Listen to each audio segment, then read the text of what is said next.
Friends பன்னீர் gravy பண்ண போகிறோம். அது எப்படி செய்கிறோன்னு பார்க்கலாம். பன்னீர் செய்கிறதுக்கு தேவையான பொருட்கள்: தக்காளியை மிக்சியில் அடித்து வச்சுருக்கோம், வெங்காயம், தயிர், பட்டை, கிராம்பு, ஏலக்காய், கருவேப்பிலை, ஒரு வத்தல், இஞ்சி பூண்டு பேஸ்ட், மஞ்சள் தூள், மிளகாய்த்தூள், கரம் மசாலா தூள், மல்லித்தூள். ஒரு வாணலி அடுப்பில் வச்சுருக்கோம். இப்போ கொஞ்சம் எண்ணெய் ஊற்றிக்கலாம். இப்போ எண்ணெய் சூடாயிடுச்சு. பட்டை, கிராம்பு, ஏலக்காய் போட்டுக்கலாம். ஒரு வத்தலையும் போட்டாச்சு. கொஞ்சம் கருவேப்பிலை போட்டுக்கலாம். வெங்காயம் போட்டுக்கலாம்.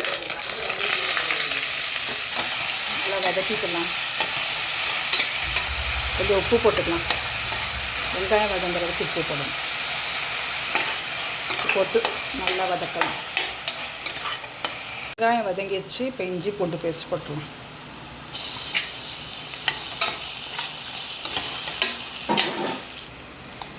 மஞ்சப்பொடி ஒரு ஸ்பூன் போட்டுக்கலாம். கரம் மசாலா ஒரு அரை டீஸ்பூன் போட்டுக்கலாம்.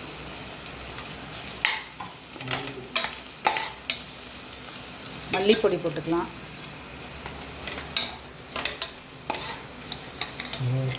அடுத்து மிளகாய் பொடி.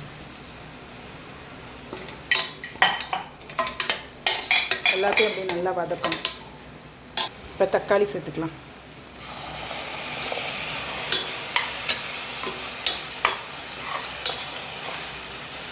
தக்காளி சேர்த்து நல்லா வதக்கணும்.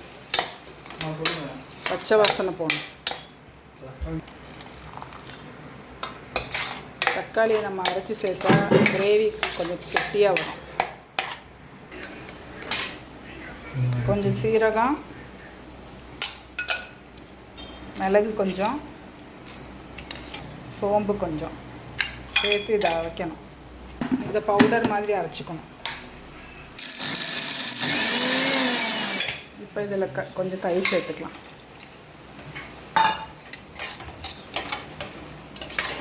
தயிர் சேர்த்து நல்லா அப்படி வதக்கணும். இப்போ பன்னீரை கட் பண்ணிக்கலாம்.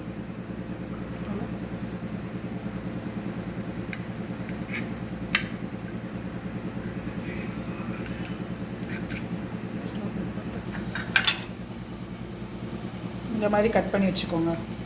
இப்போ நம்ம அரைச்ச இந்த பவுடரை, மிளகு, சோம்பு, சீரகம், அந்த பவுடரை இந்த இதில் போட்டுக்கலாம்.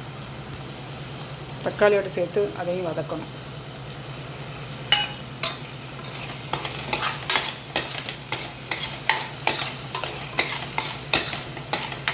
இப்போ கட் பண்ணி வச்ச பன்னீரை இந்த இதில் போட்டுடலாம்.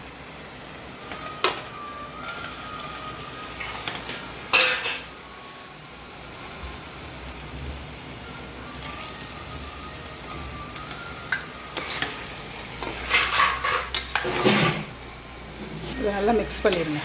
கிரேவியோடு நல்லா கிளறி விட்டாச்சு. கொஞ்சம் நேரம் வேகட்டும். பன்னீர் கிரேவி ரெடி ஆகிடுச்சு. புதினா தூள்